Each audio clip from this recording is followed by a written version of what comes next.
Hey, I'm Sarish, and this is my partner Brandon, and we chose the topic of how economic indicators can help predict stock outcomes. So coming into the class, me and Brandon were both pretty interested in financial markets. As we got more further into the class, we realized how important Python can be in terms of data analysis. And another big trend we noticed is that finance is shifting more towards CS heavy activities on a day-to-day basis, such as technical analysis or quantitative trading. So we thought this process would be a cool stepping stone into that world. And moving on to the purpose of the project, we wanted to understand how economic indicators such as oil and retail sales correlate to stock growth over the past 12 years. And we also wanted to see how stocks compare to one another and how market trends were established. So moving on to the downloaded data set, we decided to focus on the 5 biggest stocks based on market cap from 5 of the biggest sectors on the market. So we chose ExxonMobil, NextEra Energy, Amazon, Google, and Apple. And we decided to download all the data individually from Yahoo Finance. And then to meet the size requirement, we stacked them vertically in an Excel file. And for our API data, we found an API that had all the retail sales per month on a monthly basis. And the data went all the way back to 1992. And we realized that retail sales was a strong economic indicator in terms of how well the economy is going, especially since it had mainly to do with the consumer trends of the United States. And the API simply broke it down into the retail sales per month in millions of dollars with the date of each month. So moving on to the web data, we decided to scrape both the price of SPY and S&P 500 ETF that tracks the index, and also the price of oil. And we wanted to scrape the price of SPY because we wanted a baseline to compare all the stocks to. And we also wanted to scrape the price of oil because oil behaves differently from SPY since it's a commodity. And also we wanted to see how ExxonMobil correlated to oil since it's an oil company. And for the data cleaning? So cleaning the downloaded data set was pretty difficult because, as I mentioned before, all the data was stacked vertically inside of an Excel file. So we had to go through and sort all the data and pull it out individually into different lists of lists. And we also removed all the empty rows and all the inconsistencies. And we turned those lists of lists into data frames and then got the essentials out of it. And for the API cleaning, the main thing we had to keep in mind was the scaling of the API in terms of our stock companies. For example, the API data went all the way back to 1992, and we needed it only from 2010 and above. So we created a for loop and went through all the data to establish a cutoff point in the API. After that, we kind of realized that the API data wasn't comparable in terms of the stock prices. So we created a percent change column next to the API, next to retail sales per month, to see how much each retail sales grew per month on a monthly basis from 2010 to modern day. So web scraping, I just used Beautiful Soup and their Crest module to gather and parse the data. And I removed all the empty rows and converted the strings into floats so we could actually do computation. And then there was a similar process for scraping oil data since they were both from the same website. Now to data analysis and insights. So the stock and SPY comparison, we plotted each company's price over the past 12 years along with the price of SPY. And we noticed that all the stocks besides Exxon follow the S&P trend quite closely.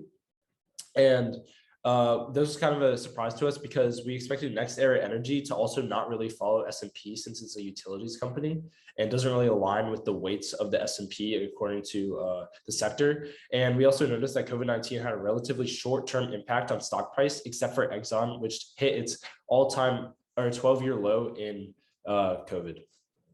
To get a better overall market understanding of what's happening with each of these companies and sectors, you want to compare in a table format how each of the companies stacked up to the S&P 500.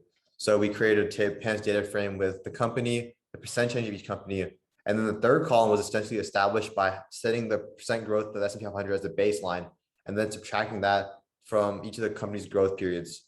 And then we created a fourth column that essentially established if the company outperformed or underperformed the S&P 500. As you can see, ExxonMobil was the only company that underperformed compared to the S&P 500, which indicates a shift in the market away from oil and gas industries and as a whole. And this can be applied to further sectors. So to get once again, seeing a better visualization of what's happening in terms of each of these companies, we create a bar chart in terms of percent change of the beginning price of the company in 2010 to the final price to modern day. And as you can see, Amazon demonstrated the largest amount of growth, followed by Apple, whereas ExxonMobil demonstrated nearly none to very little growth, with only 80% growth over the same time period as Apple, Amazon, and Google? So we decided to create a box plot of each of the companies as well.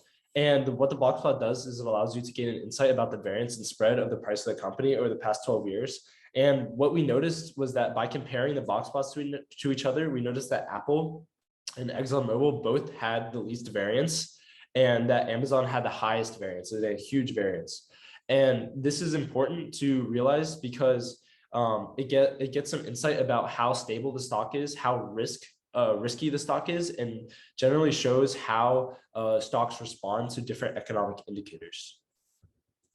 So going back to how our economic indicators tie back into how stock performance works, we looked at oil, a commodity, to see how well it stacked up to one of the biggest companies in the oil and gas sector, ExxonMobil.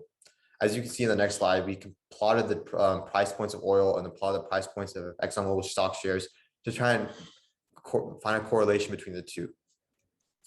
And as you can see here, as we plotted them, as soon as COVID-19 pandemic hit the United States, oil prices went to their lowest all-time low over this 2010 time period. And the exact same thing happened with ExxonMobil. They reached their all-time low in the exact same spot as oil did. However, as soon as we start recovering back from COVID-19, ExxonMobil and oil both reached their all-time highs since 2010, which is pretty cool to see how correlated these two are. So next we have retail sales versus Amazon. We wanted to see how retail sales affected not only Amazon, but also the growth of the S&P 500. So when COVID-19 took place, there was a huge drop in the number of retail sales that were occurring due to quarantine. However, Amazon's stock price increased exponentially. And this was probably because they were able to profit a lot more because everybody was buying stuff online, right? And we also noticed that the price of SPY decreased due to the economic ramifications of decreased retail sales and the ensuing decreasing economic stimulus. So kind of reflecting about this project, both Brandon and I can attest to how much we've learned, especially in terms of the ETL system. For example, one of the biggest hindrances we had throughout this project was finding data. And that was a big surprise to us because we thought data was going to be everywhere. That's the saying, data is everywhere. However, this kind of highlighted the importance of that transformation part of the ETL system in terms of even if the data didn't fit our requirements, we had to adjust it and transform it in ethical ways so that we can further analyze it. And that was the main takeaway that both me and Brandon had from this project, was being able to handle inconsistencies or missing data. So all in all, I say this project was like a huge benefit for both me and Brandon. We both learned so much from it. I'm glad we did it. Thank you.